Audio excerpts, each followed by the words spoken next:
If you don't know how to use color, you're not going to be able to make impactful images. In this video, I'm going to share with you my favorite ways to use color as a professional photojournalist. And I'm going to reveal to you how you can use it too to transform your photos.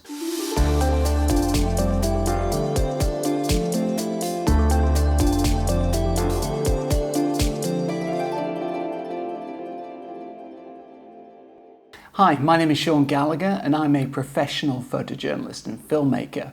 If you're new here to my channel, then thanks for being here. And if you're a returning subscriber, welcome back and thanks for the continued support of the channel. For the past 20 years, I've been working for clients such as National Geographic, The Guardian and the Pulitzer Center. Here on my channel, I share with you tips and advice from my career in order to help you improve your photography. Whether you're a beginner photographer, an amateur, or even an aspiring professional. So in today's video, I'm going to be discussing how to use color to elevate your images and tell a deeper story with your photos. Most photographers take color for granted, but there are specific ways in which you can use color to your advantage to make more powerful images, and it even deepens your storytelling. I'm going to share my favorite tips with you. Before we get started, you'll notice this video isn't sponsored. Now, most photographers think that buying more gear or downloading generic presets is going to make them better. But let me let you in on a little secret. It won't. So if you're looking for a specific plan to improve your photography and join a supportive community, then come and join me in the Photographer's Studio. This is my online home for my courses, community and personal coaching directly with me. Just click the link in the description to learn more and join us. Oh, and if you just want some quick tips for now, then you can download my ebook, The Camera Doesn't Matter. Links for all of these are in the description below. Okay, let's get started on how to master color like a professional photographer.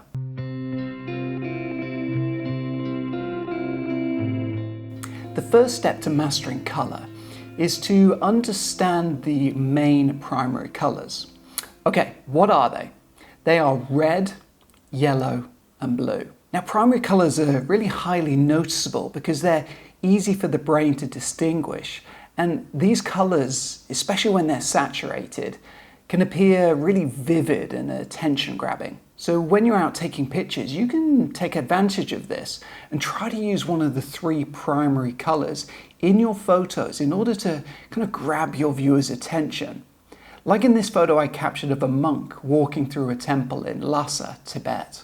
One technique I especially like to use when color is a major part of my picture is called color dominance. Now, the idea behind color dominance is that the color fills the frame, so it almost takes over the whole image. Like in this overhead drone shot of some ships in the Pacific Ocean. Everyday situations can provide opportunities to use color, like in this photo I took in Kolkata in India. This one is all about the perspective from me as the photographer, and you've just got to be careful what you choose to include or exclude from the frame. Now, use single colors to your advantage, especially those primary colors, and you will immediately make more impactful images.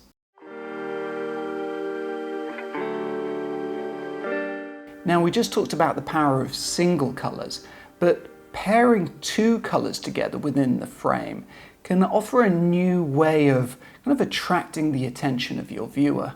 Have a look at this image taken in China and you can see how the two main colors in the photo are yellow and red, and they work really well together, and it's kind of impossible for your eyes not to be drawn to that color combination.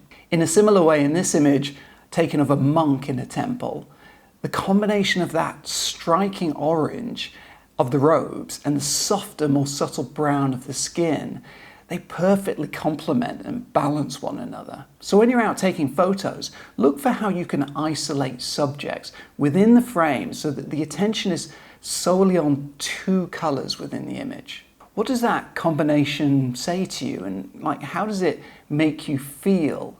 That's what's really important. Isolating two colors within the frame is just another technique to using color to making your photos more memorable. Moving on from single colours and two colours, then we can look at other opportunities to use colour in the form of multicolours. The brain is constantly looking for variation and stimulation. It likes brightness in texture and shapes and colour. So sometimes you can use this to your advantage when you're taking photos.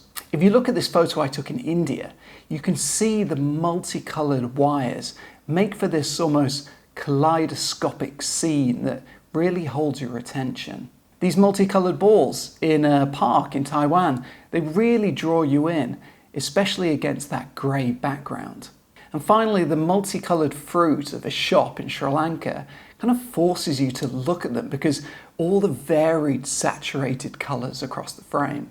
So keep an eye out for those rare opportunities where you can use multicolours in your photos, and you'll see how it quickly makes for really impactful images.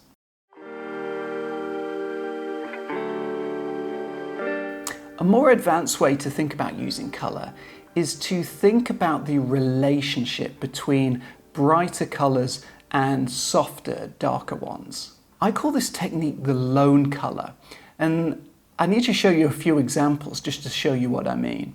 In this photo taken in India, you can see that the main colour is pink from the leaves of the flower in this dried out field. Now notice the field is actually a more subdued colour, isn't it, compared to the flower. So when you position a bright colour like this against a more subdued background, it makes the main colour really pop. Let's look at another example. In this photo taken on the streets of Vietnam, you can see that the yellow of this bowl really stands out. Why is that?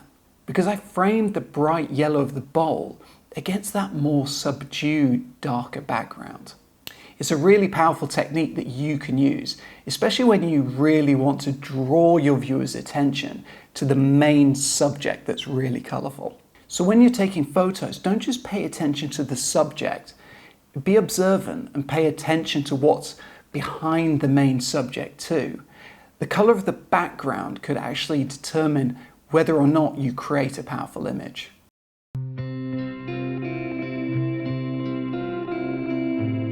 So far we've talked about single images and how you can use single colours within your frames. But what about if you're thinking deeper about photographic storytelling? Colour is actually one of the secret tools that you can use to start creating connections between your photos and start to tell deeper stories with your images. Sometimes you can take photos of completely different scenes and situations, and when you place those images side by side next to each other, they suddenly create this deeper connection with each other. Now, as a photojournalist, I'm always looking for these connections as a way to connect images, because photography isn't just about creating single photos, it's about trying to tell something deeper and more meaningful with your images. When you put images together, you've got to think about what do they communicate? How do they make your viewer feel? What stories do they start to tell? You can make colour connections bold and obvious, or you can make them a little bit more subtle and intriguing. It's completely up to you and your creativity in storytelling.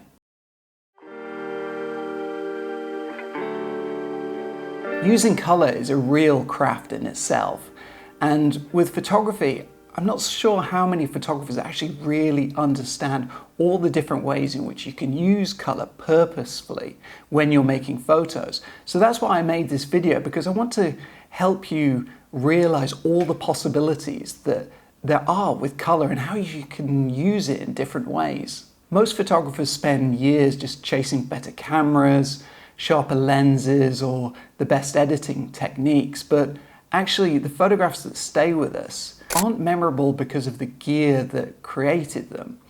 They're memorable because the photographer understood how to use the visual language of photography. And that includes colour, and it helps create images that are really meaningful. That's one of the reasons why I created the photographer's eye. It's a structured framework designed to help you learn how to see. And in this course, I dedicate an entire chapter to colour. And that's just one part of the photographer's studio. The studio is where photographers from my community continue to grow After the excitement of buying a new camera or watching a tutorial online, as a member you get full access to the Photographer's Eye course and all my other courses, as well as live mentoring. You get photo critiques, and you become part of a community of photographers that are all dedicated to creating meaningful photographs. Now, if you're ready to join the community and start to take your photography to a new level, then just click the link in the description below and you can learn about joining the community. Whatever your next step is on your photography journey, I'm looking forward to seeing your pictures and receiving your feedback on this video. If you have any questions about using color, or you want to share your experiences, then just drop them in the comment section below, or even share this video with a friend who you think might enjoy it too. Thanks for watching today's video. Don't forget to like and subscribe for more videos like this, and I'll see you in the next video.